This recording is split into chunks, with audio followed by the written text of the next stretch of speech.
Well, welcome everybody. Showing a little project I got going on here. As you can see, this is a very dry section of the property.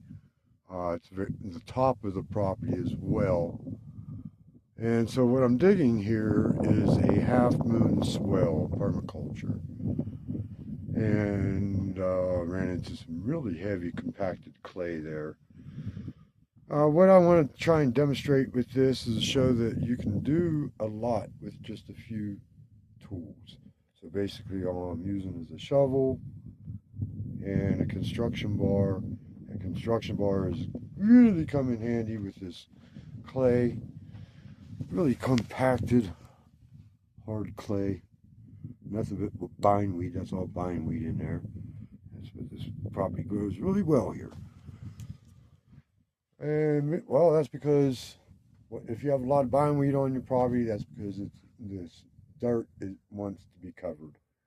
And as you can see here, there's just nothing. It's dead. Like I said, just bindweed is the only thing that grows here. The water runs off real quick from right here in adjacent property, and there's a lot of water that comes right down through here.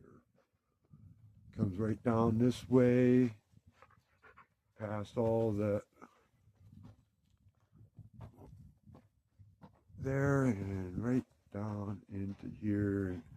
Here I put a swale in here to catch the water, divert it, hold it. Once this gets filled up, it'll water these trees down here. Some beautiful ponderosas. And whenever it fills up, it'll run out this way. And then it'll slowly go down to this one, this swell here, this Half Moon Swale.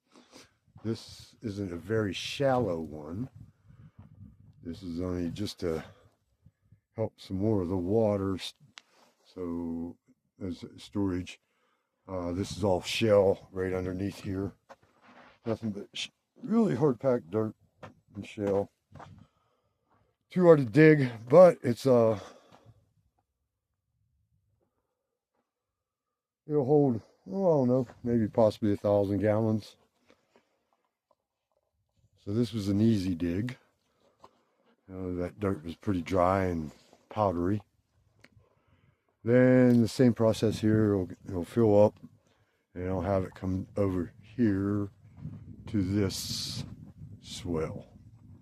Now I'll put the distance a little bit further here because I need to be able to have the vehicles drive down through here. This is probably part of the road system eventually. So we need to bring tractors or trucks or whatever. Always got a plan for ergonomics. Don't put swells on top of swells where you can't get around. Now, these prairie dog holes. Prairie dogs tell me a lot. Now, I just showed you that Half Moon Swale over there where I hit shell, hard packed shell. Well, as you can see, right down through here that way, following the contour there, see we got a bunch of prairie dog burrows there. Now, by digging this swell here, I'm also working on preventing a habitat for prairie dogs. Eventually, this will the soil fill up. It'll make the soil down there too wet for the prairie dogs to be able to dig and maintain their homes, and very uncomfortable. And they'll have more collapses. So this is a long-term fix to the prairie dog issue. Get the prairie dog issue taken care of with these half moon swells. Collect all this water that's coming off the property, other people's property, straight down through here. Collecting it here at a central spot that's above where I need it. That way gravity does all the work for us. Down below I have 1, 2, 3, 4, 5 more swells.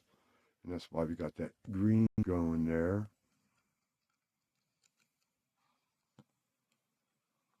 As can't really see it, but it's green. It's greener than everything else, and it's January.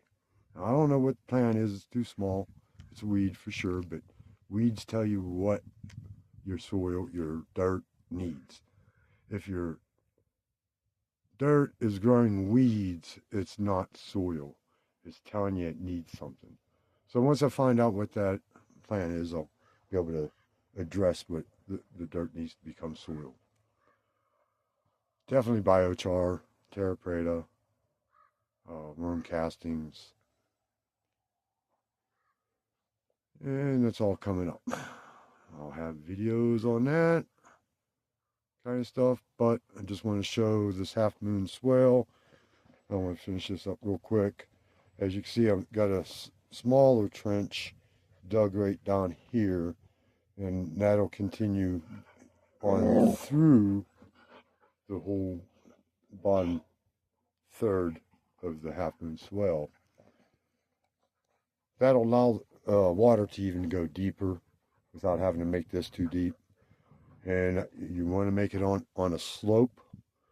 You want a gentle slope coming down to there, so the livestock just doesn't walk right in and sink 4 feet deep up past their head.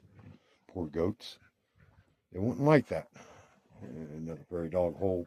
So I'll be incorporating that prairie dog hole in there so that it'll run these prairie dogs out. And the way I'm digging this, and the way I suggest to dig this, is to do it in sections at a time. Let me get further away here. I'm standing in there. Okay, as you can see right there, I'm just doing a section at a time. Why did I do that? It's because I want the topsoil to be back up on top of my berm here. So this is all topsoil on this side. Right here, and here is the bottom stuff that is the base of my berm. So you're able to just work your berm a whole lot better instead just throwing the topsoil down on the ground first. Yeah, no entertainment. And putting the clay on top of it, dig it in sections like this. Small section here. Now I'm working on the other section to bring that around. I highly suggest starting in the center at where you're going to have to build it up the highest. Start working there, then do it in sections, then bring it on right on through here. All right, so this is a Half Moon Swale, water retention. We'll grow drew some artichokes on top, probably some perennials, definitely some asparagus. We'll put trees right here in front, and the water will seep through the ground, water the trees, roots at the root level. And being that this is a very strong clay bottom, very compacted, it should hold water very, very well. I don't think I'll need to put any type of clay down here, but that I really don't want that anyway. I want it to seep into the ground and take care of the prairie dog issue. Get the prairie dogs taken care of, then you can start growing perennial grasses. Until I get the prairie dogs taken care of, it's useless to even try and plant any type of grasses here. So this will take care of that. So you have a prairie dog problem and you want to be able to grow things in a non-irrigated dry land situation.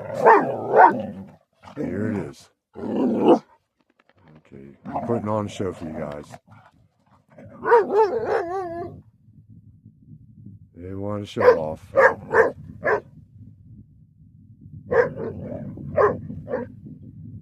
poison one is Val.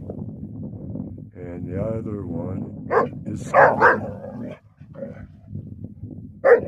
And we got Miss Pepper. Can you see Miss Pepper? Here's Miss Pepper. Tell me if that isn't a perfect camouflage. She's being all ladylike, letting the boys be boys. So, there it is. Have at it. Happy trails, everybody. And remember, water sovereignty is freedom. Later.